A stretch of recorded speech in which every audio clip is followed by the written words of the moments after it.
President Putin called up and he said, I'd love to help you with Iran. I said, do me a favor. I'll handle Iran. Help me with Russia. We got to get that one settled. And I think something's going to happen there. But we did some great work. India and Pakistan. That was going to be maybe nuclear. We did that. We did a lot of work. I don't know if there's ever been a president that's done much more. Serbia, Kosovo was going to go at it. Going to be a big war. I said, you go at it. There's no trade with the United States.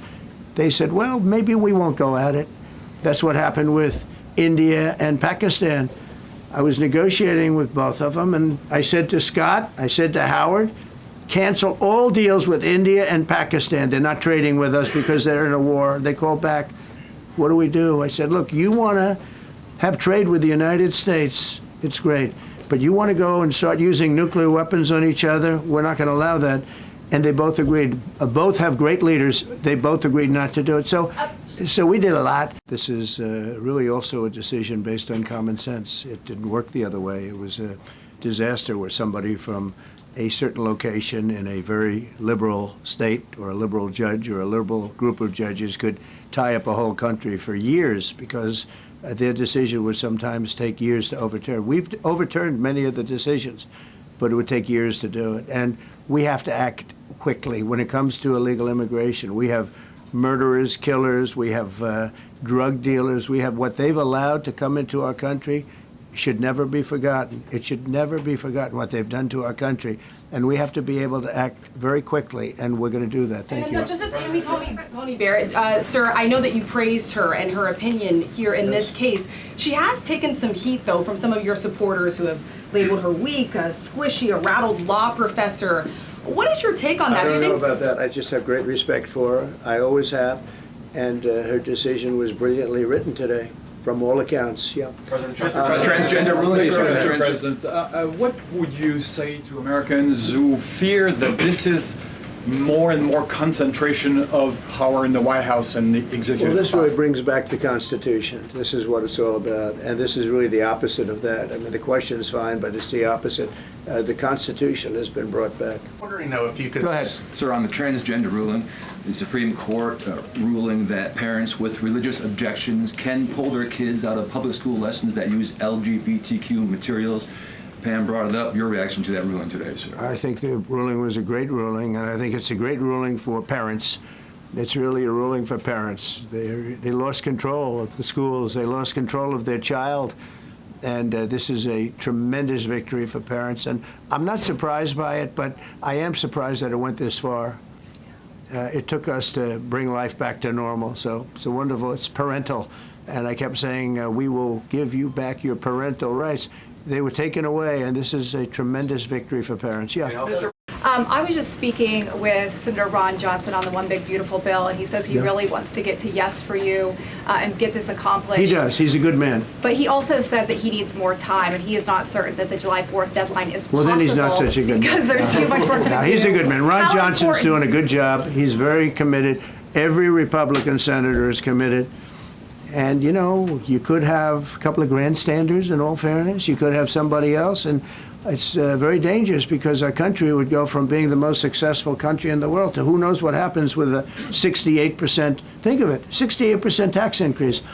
That was given by the Democrats because they like high taxes. I don't know what happened. You know, all my life, I'd grow up and I'd watch politicians talking. I'd say, oh, that's fun. And they were always saying, we will cut your taxes. We will cut your tax. I never heard it. They say, we will raise your taxes. And they elect people like this guy in New York that maybe has a chance. I find it hard to believe, but he maybe has a chance. They want to raise your taxes. So they want to see a 68% tax increase. That's more money than anybody could afford. You'd go into a depression if that ever happened. So I think there's a lot of pressure to get that approved. Threaten my life, yeah, they have threatened. I get that throbbing feeling every once in a while. Get that throbbing feeling, but you know what? That's okay. This is a dangerous business. What I do is a dangerous business. You know, I tell the story of the car companies and different people in different professions you have. Race car drivers, as an example. 1/10 of 1% die. Bull riders, 1/10 of 1%. That's not a lot, but it's people die. When you're president, it's about 5%. If somebody would have told me that, maybe I wouldn't have run, okay? If you believe that Iran has given up its long history of ambitions with nuclear weapons, or what you would like to see from them to prove that they do, and what type of meetings is your administration looking for next week with Iran? So Iran wants to meet. As you know, their sites were obliterated. They're very evil nuclear sites. They were, now has been proven. We had some fake news for a little while.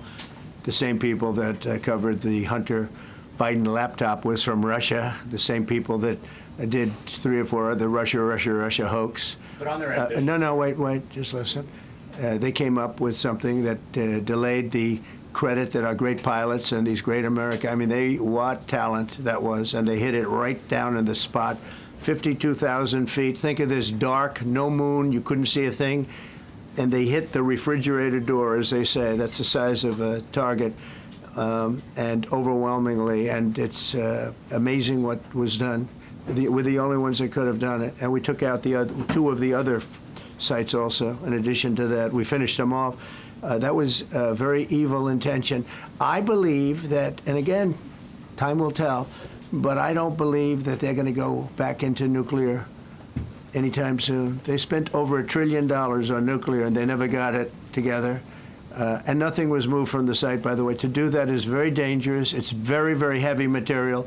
Those cars were most likely the cars of masons because they were pouring concrete at the top, at the hatch, as you know, the hatch going into the nuclear site. They wanted to reinforce it, and they had some masons there pouring concrete. By the way, that concrete was obliterated. It hit exactly at the concrete. It was, I don't think it had a chance to dry, but everything's down there. It's under millions of tons of rock. Yeah, go ahead, please. Thank you, Mr. President. I have a question about trade. Secretary Bessent has said that he hopes tariff deals with major partners will be done by Labor Day. So if some deals are not done by your July 9th deadline, will some countries' tariffs go back up, or will they stay where they are Yeah, well, now? there's some countries that are used to ripping us off, to be honest with you. And I don't want to name them, but you sort of can name them. And they're so used to just, taking it billions and billions of, look, we had a trade deficit of more than $1 trillion. Think of a trade deficit.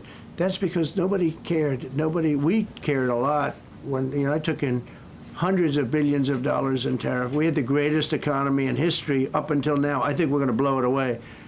But during my time, and especially prior to COVID, we had the greatest economy in the history of our country. I think we're going to blow it away now based on the kind of numbers that we're seeing. But some countries are very angry because they've been ripping us off for years. They've been making billions and billions of dollars. There was nobody to negotiate with. They could do whatever they want. They charged us tariffs, by the way, at numbers that we've never seen before. And we ended up losing much more than $1 trillion a year. $1 trillion a year on trade.